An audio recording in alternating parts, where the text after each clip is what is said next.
Assalamualaikum, salam sejahtera buat kita semua.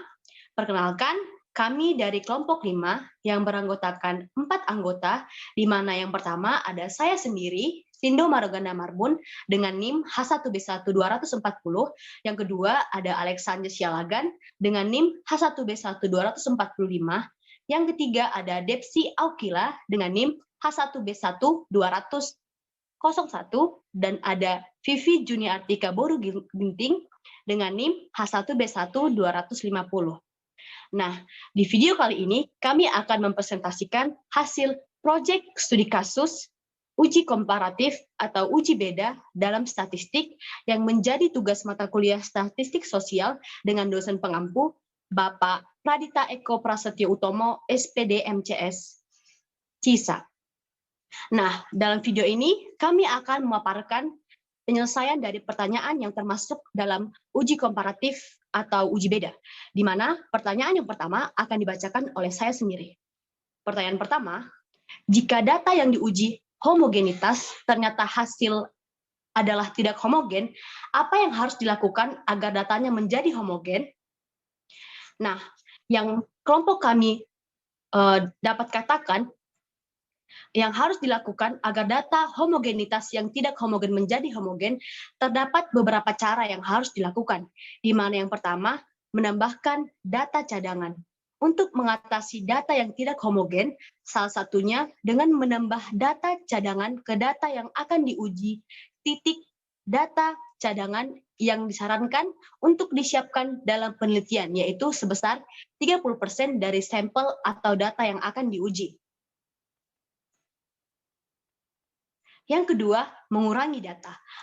Mengurangi data merupakan salah satu cara untuk mengatasi data tidak homogen. Namun, cara ini dapat dilakukan jika pengurangan data atau sampel dimungkinkan dalam penelitian tersebut. Yang ketiga, mengganti data. Mengganti data juga merupakan salah satu cara mengatasi data tidak homogen. Namun, cara ini sering disalahgunakan untuk melakukan manipulasi data. Mengganti data yang dimaksud di sini adalah mengganti data yang akan diuji menggunakan data cadangan yang sudah disediakan saat melakukan penelitian. Diharapkan mengganti data yang dimaksud di sini bukan melakukan manipulasi data. Dan yang keempat, transformasi data. Transformasi data juga dapat dilakukan untuk mengatasi data yang tidak homogen. Transformasi data yang dilakukan secara terpisah antara data yang akan diuji homogenitasnya. Uji homogenitas dapat dilakukan dengan menggunakan software SPSS. Pertanyaan kedua akan dilanjutkan oleh rekan saya, Vivi Juniartika Boru Ginting. Kepada Vivi, saya persilahkan. Terima kasih sebelumnya untuk Saudari Sindo. Baik, saya akan menjelaskan untuk poin yang kedua, di mana dalam poin kedua ini kita disuruh untuk membuat proyek bersama kelompok, yaitu membuat suatu studi kasus untuk menyelesaikan permasalahan tentang uji komparatif atau uji beda. Ini berarti melibatkan sekurang-kurangnya adalah dua variabel. Ada petunjuk yang diberikan adalah yang pertama itu kita disuruh untuk menentukan populasi dan sampelnya. Kemudian teknik pengambilan sampelnya dan cara untuk menentukan datanya itu dilakukan dengan dengan cara kita sendiri untuk menentukan datanya. Kemudian kita akan melakukan analisis statistik parametrik, yang mana di dalamnya analisis statistik parametrik ini paling tidak harus memenuhi 3 hal, yaitu yang pertama, data itu harus diambil secara random, dan yang kedua, data itu dicek uji homogenitasnya, dan yang terakhir itu dilakukan uji normalitas. Adapun contoh soal yang kami angkat yaitu dosen statistik ingin mengetahui apakah ada perbedaan nilai ujian tengah semester pada mata kuliah statistik antara kelas ilmu politik A dengan kelas ilmu politik B. Penelitian ini menggunakan sampel 20 orang mahasiswa dari kelas masing-masing. Ujilah apakah ada perbedaan nilai ujian mata kuliah statistika antara kelas ilmu politik A dengan ilmu politik B dengan taraf signifikansi 5% dengan tingkat akurasi kepercayaannya 95%. Adapun data-data yang diperoleh adalah data sebanyak 20 mahasiswa yaitu perwakilan dari setiap kelas, yaitu perwakilan dari kelas A dan juga perwakilan dari kelas B, di mana mahasiswa pertama pada kelas A itu memperoleh nilai 80, dan mahasiswa pertama di kelas B itu memperoleh nilai 50. Begitu juga berikutnya, mahasiswa kedua di kelas A memperoleh nilai 75, dan mahasiswa di kelas B itu memperoleh nilai 50, dan seterusnya sampai data mahasiswa ke-20, yaitu nilai yang diperoleh pada kelas A itu sebanyak 40, dan nilai kelas B yaitu 85. Selanjutnya, kita akan masuk kepada penyelesaiannya. Pada tahap penyelesaian ini, yang pertama yang harus kita lakukan adalah mencari nilai rata-rata hitungnya terlebih dahulu, karena dengan kita mengetahui rata-rata hitung, itu adalah hal yang harus dilakukan untuk dapat mencari nilai variansi dari setiap variabelnya. Adapun rumus yang digunakan untuk mencari nilai rata-rata itu adalah sigma dari variabel pertama dibagi dengan jumlah datanya. Adapun cara untuk mencari sigma dari variabel pertama ini adalah dengan menjumlahkan semua data-data nilai dari 20 mahasiswa yang ada di kelas A dan diperoleh nilai 1345, dan untuk N-nya itu diperoleh nilai minus. Untuk sigma XI-nya kita masukkan 1345 dan dibagi dengan nilai N-nya besar 67,25. Begitu juga untuk mencari nilai ratama, yaitu menggunakan rumus sigma X2 dibagi dengan N atau jumlah datanya, di mana yang diperoleh di sini adalah jumlah variabel X2-nya yaitu 1460 dibagi dengan jumlah N-nya yaitu 20, diperoleh hasil 73. Selanjutnya, setelah kita mendapatkan nilai rata-rata, kita sudah bisa masuk kepada penghitungan nilai dari variansinya, di mana rumus yang digunakan untuk mencari nilai variansi ini adalah S1 kuadrat sama dengan sigma dari X1 dikurang dengan nilai rata-rata dari variabel pertama dan dipangkat 2 dibagi dengan N1 dikurang 1.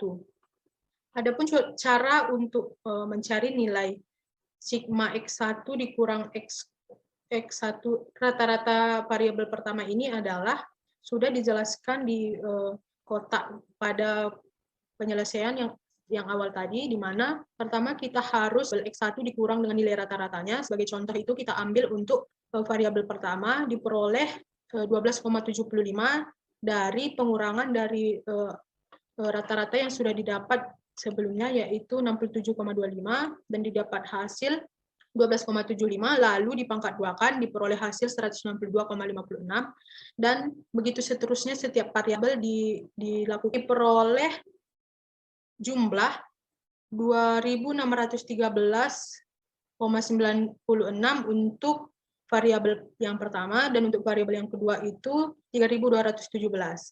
Dan kita mencari pada nilai variansi untuk variabel pertama, kita masukkan nilai XI kurang rata-rata pertamanya yang dipangkat 2, yaitu kita dapat jumlahnya 2.613,96 dibagi dengan N kurang 1, N-nya yaitu 20 dikurang dengan 1, sehingga diperoleh nilai variansi untuk variabel pertama yaitu 137,576.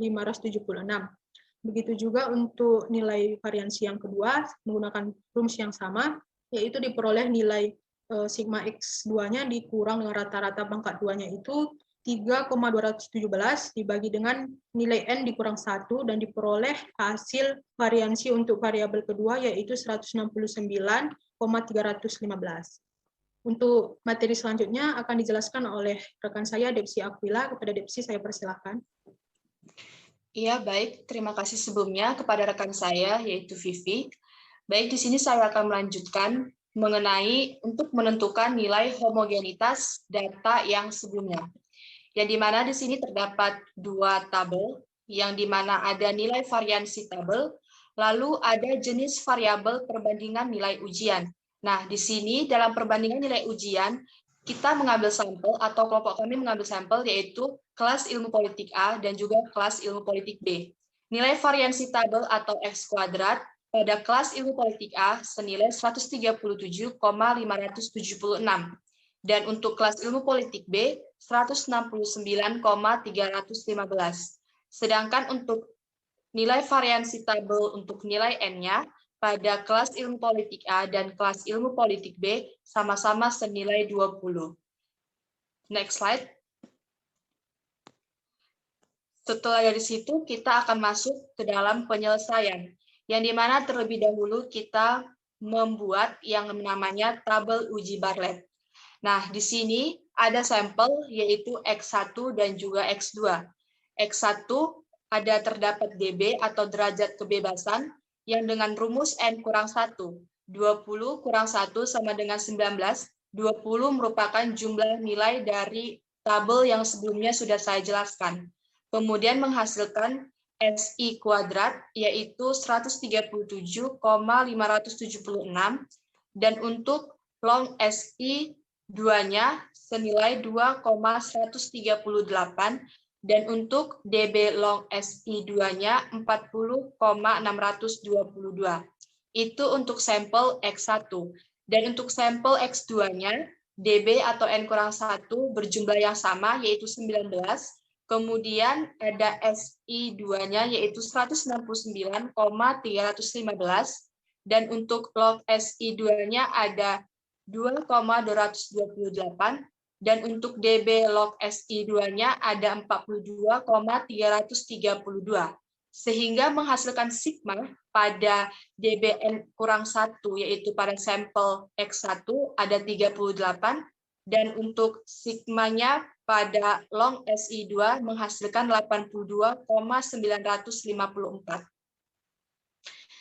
Kemudian untuk mencari variansi gabungan dari dua variabel, yaitu ada dengan rumus X kuadrat gabungan atau X kuadrat gab sama dengan hasil dari N1 dikali S1 kuadrat ditambah N2 dikali S1 kuadrat per N1 ditambah N2. Nah, dari total data sebelumnya sudah kita dapat, maka kita membuat 20 dikali 137,576 ditambah 20 dikali 169,315 per 20 ditambah 20 yang merupakan jumlah data atau nilai N.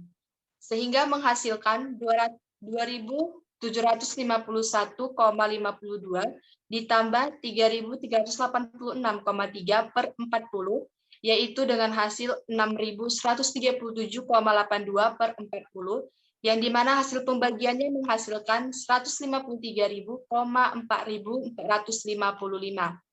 Next slide. Lalu ada tahap ketiga, yaitu menghitung log variasi gabungan dengan rumus log X kuadrat gabungan, yaitu log, yang dimana pada total jumlah sebelumnya 153,4.455 yang merupakan log dari 2,185. Selanjutnya yaitu menentukan nilai B. B dengan rumus log X kuadrat kali sigma N kurang 1. Yang di mana log X kuadrat gabungan dikali sigma derajat kebebasan atau disingkat dengan DB. Kita masukkan nilai jumlah yang sebelumnya pada log, yaitu 2,185 dikali 38, menghasilkan nilai 83,03.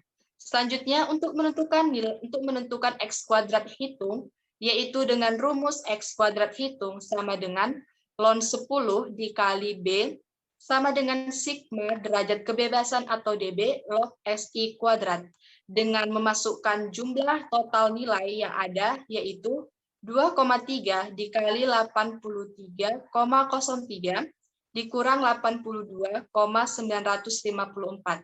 Hasil pengurangan dari 83 kali 03 dikurang 82,954, yaitu 0,076.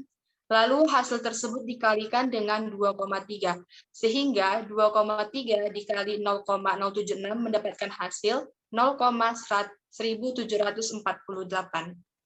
Baik, mungkin itu saja yang dapat saya jelaskan. Untuk next selanjutnya akan dilanjutkan kepada rekan saya, yaitu Alex Sanchez. Kepada Alex, saya persilahkan. Baiklah, terima kasih kepada Depsi Aukila. Saya akan menjelaskan sedikit dari penjelasan lanjutan dari penjelasan Saudari Depsi. Ini bagian 6, bandingkan X kuadrat hitung dengan X kuadrat tabel dengan nilai akurasi, alfa sama dengan 0,05 dengan derajat kebebasan, dB sama dengan K kurang 1 sama dengan 2 kurang 1 sama dengan 1. Berdasarkan tabel distribusi Square X kuadrat tabel sehingga diperoleh X kuadrat tabel sama dengan 3,841. Next slide. Bagian ke-7, kriteria uji homogenitas.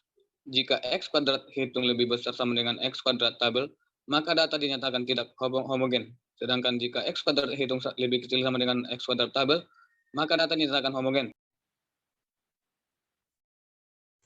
Bagian ke-8, ternyata dari penghitungan yang dilakukan diperoleh hasil nilai X kuadrat hitung sama dengan 0,1748 dan X kuadrat tabel sama dengan 3,841.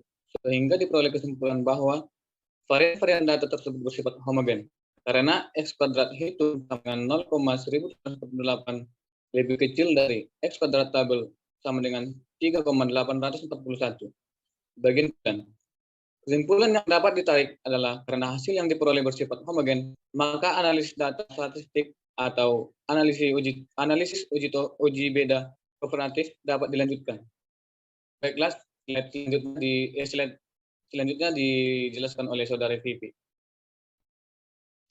Baik, terima kasih sebelumnya untuk Saudara Alex. Karena kesimpulan yang ditarik tadi hasilnya diperoleh homogen, maka analisis data statistiknya atau uji komparatifnya dapat dilakukan. Adapun langkah-langkah untuk menghitung beda komparatif itu adalah dengan menggunakan rumus T hitung sama dengan rata-rata nilai variabel pertama dikurang dengan rata-rata nilai variabel kedua dibagi dengan akar dari N kurang 1 atau jumlah data dari variabel pertama dikurang dengan 1 dan dikali dengan S1 kuadrat atau nilai variansi untuk variabel pertama dan ditambah dengan N2 dikurang 1 atau jumlah data dari variabel kedua dikurang 1 dan dikali dengan S2 kuadrat atau nilai variansi dari variabel pertama dibagi dengan N1 tambah N2 dikurang 2 dan dikali dengan 1 per N1 ditambah 1 per N2. Selanjutnya kita akan memasukkan data angka yang telah kita peroleh dari perhitungan awal tadi, di mana untuk rata-rata hitung untuk variabel pertama itu adalah 67,25 dikurang dengan nilai rata-rata variabel kedua yaitu 73 dan dibagi dengan akar dari jumlah N variabel pertama yaitu 20 dikurang dengan 1 dan dikali dengan nilai variansi dari variabel pertama yaitu 2613,96 ditambah dengan nilai N dari variabel kedua yaitu 20 dikurang 1 dan dikali dengan nilai variansi S2-nya yaitu 169,315 dibagi dengan N1 tambah N2 yaitu sama-sama 20 dan dikurangi dengan 2 dan di N2 yaitu 1/20 tambah 1/20 sehingga diperoleh hasil pengurangan dari rata-rata variabel pertama dengan variabel kedua ini adalah minus 5,75 dan dibagi dengan hasil penjumlahan dari 19 dikali dengan 2613 itu adalah 49,665,24 dibagi dengan 38 dan dikali dengan 2/40. Dan hasil yang diperoleh adalah minus 5,75 dibagi dengan akar 52.882,22 dan dikali dengan 2/40. Selanjutnya, hasil dari pembagian 2/40 itu adalah 0,05, sehingga minus 5,75 dibagi dengan akar 52.882,22 dikali dengan 0,05.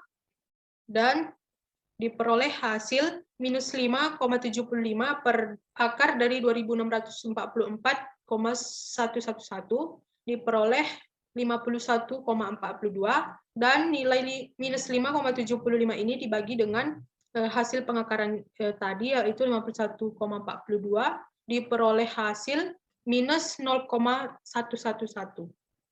Selanjutnya menentukan nilai T-tabelnya. T-tabel dihitung dengan signifikansi alfa sama dengan 0,05. karena uji dua pihak atau totals, maka nilai alfanya dibagi dua, yaitu nilai alfanya adalah 0,05 dibagi dengan 2 diperoleh hasil 0,025 dengan dB atau derajat kebebasannya sama dengan N dikurang 2 karena jumlah N kita atau jumlah data kita 40 sehingga kita kurangi 2 diperoleh hasil 38 sehingga dapat kita masukkan ke dalam rumus T dikali alfa dikali dB sama dengan T dikali 0,025 dikali 38 dan diperoleh hasilnya 2,024.